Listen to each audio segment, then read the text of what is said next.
Well, hello, my darlings. Welcome back. I hope you all are ready for an unfiltered petty mole today because in this video, I am talking about the greatest grift since Elizabeth Holmes convinced billionaires that a single drop of blood could do a full panel. That's right, my darlings. I am going to be discussing Harry and Meghan, the Duke and Duchess of Netflix passwords, the couple who left the royal family for privacy, but somehow ended up more overexposed than a Vegas bachelorette party at 3 a.m. Let's start with that official fairy tale they sold us in that Oprah interview. You know, the one that cost more to produce than most countries' GDPs? We just wanted a quiet life. We were trapped. The palace wouldn't even pay for our security. Cut to 2 years later, and they're hopping on Tyler Perry's private jet like it's the number 7 train during rush hour. Seriously, if Meghan and Harry wanted a quiet life, then don't move to Montecito, California, the spiritual home of people who describe themselves as spiritual but not religious, while charging $5,000 for a sound bath retreat. You move to Nebraska and get a Costco membership like the rest of us peasants. And there's nothing wrong with that. But if you really wanted a quiet life, that's what you would have done. They said they wanted financial independence. That translation really meant we want to be billionaires, but without doing the annoying part where you have to actually build something people want to buy.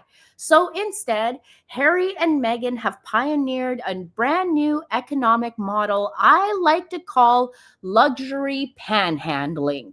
And it's very simple. Step one, cry on television about how broke you are despite being married to a prince.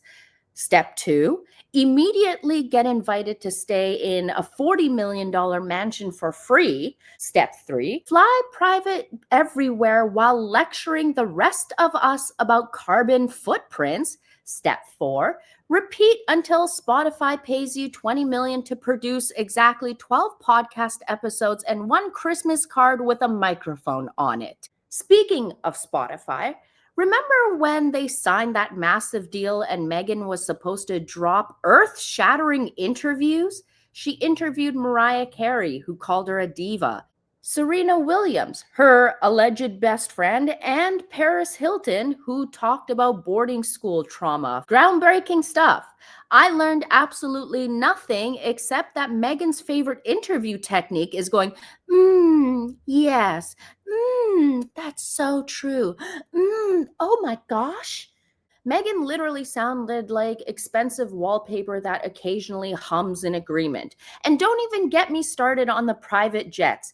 These two have taken more private flights since leaving the royal family than they ever did as actual working royals. Elton John had to even come out at one point and defend them, saying, I lent them my jet and it was a carbon offset. Yeah, like we are that stupid. Sir Elton, with respect, if your private jet is a carbon offset, my daily Taco Bell order is a kale smoothie. There's no amount of tree planting, like you claimed you did, that will justify flying 45 minutes to a mental health summit while the poors are getting felt up by TSA for a $39 Spirit ticket.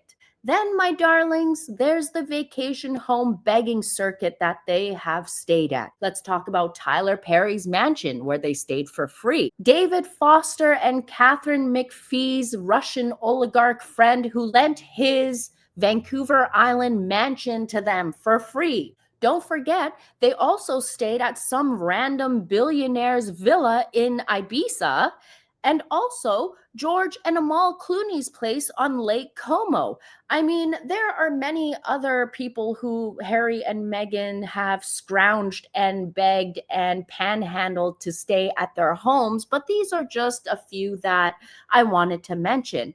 And at this point, their carbon footprint, since they like to mention it so much, is basically just a Louis Vuitton luggage bag that says will work for Wi-Fi. Because if these two idiots want to lecture us us about our carbon footprint, then maybe set an example yourself. But until they do that, I'm going to take all the flights that I want and enjoy my life. And I suggest all of us other so-called peasants that Harry and Meghan think we are, do the same. Take your flights, take your vacations, and enjoy yourself. But let me tell you what the best part of all of this and Harry and Meghan's royal begging comes down to: that they still have the absolute audacity to call themselves financially independent. Idiots.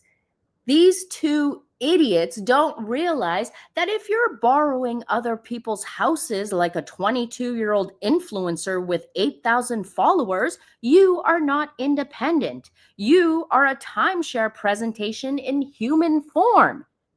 Harry actually wrote in Spare, yes, that book ghostwritten by a man who clearly hates him, that when they left, they had very little money. Oh, brother.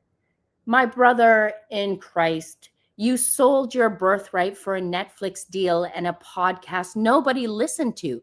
You are not Anne Frank hiding in an attic. You're a guy who chose to live in a 16-bathroom mansion and then complained about the gold-plated toilets giving you PTSD. And can we talk about how they keep accidentally ending up at A-list events?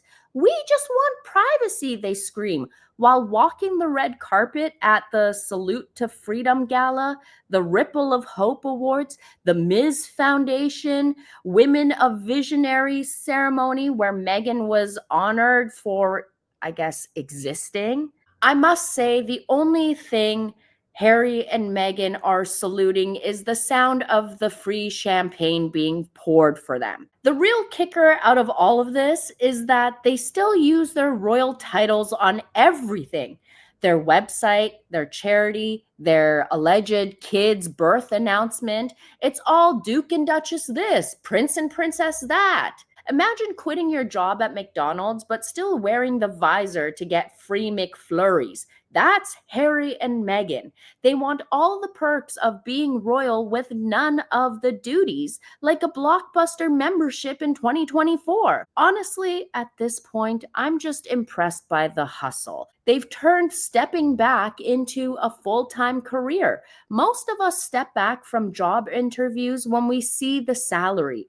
These two step back from literal palaces and turned it into a multi-million-dollar pity party.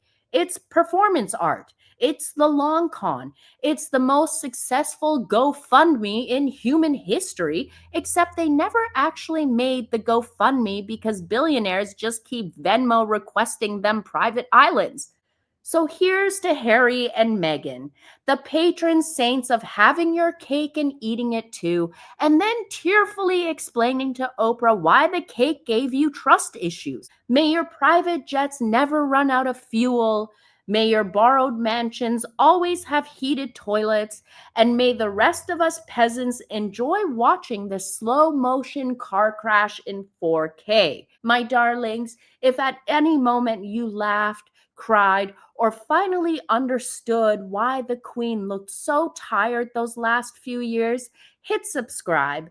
I'll be here eating store-brand digestives in my pitiful little home, living the truly quiet life they keep cosplaying.